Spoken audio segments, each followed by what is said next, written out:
মসজিদের ফান্ডের গচ্ছিত টাকা দিয়ে এলাকাবাসীর জন্য ইফতার আয়োজন করা যাবে কি না, গুরুত্বপূর্ণ প্রশ্ন। রমাদান এসছে, মসজিদের তহবিলের টাকা দিয়ে এলাকাবাসীর জন্য বা মসজিদের মুসল্লিদের জন্য ইফতারের কোনো আয়োজন করা যাবে না।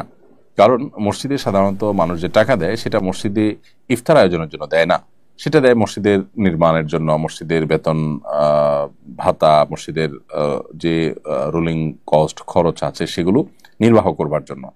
অতএব যেই জন্য দাতারা টাকা দেন সেই কাজেই টাকাটা ব্যয় করতে হবে। যেহেতু মসজিদে ইফতারের আয়োজনের জন্য সাধারণত মসজিদে টাকা দেওয়া হয় না, দান বাক্সে বা জেনারেল ফান্ডে যে টাকা দেওয়া হয় সেটা ইফতার আয়োজনের জন্য দেয় না কেউ, সেজন্য সেটাকে এই কাজে ব্যবহার করা যাবে না।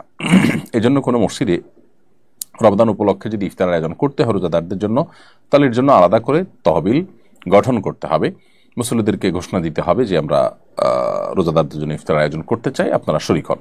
সেক্ষেত্রে মুসল্লিদের সেই তহবিলে যে টাকা দিবেন সেটা দিয়ে তারা ইফতার আয়োজন করতে পারবেন ইনশাআল্লাহ তাআলা।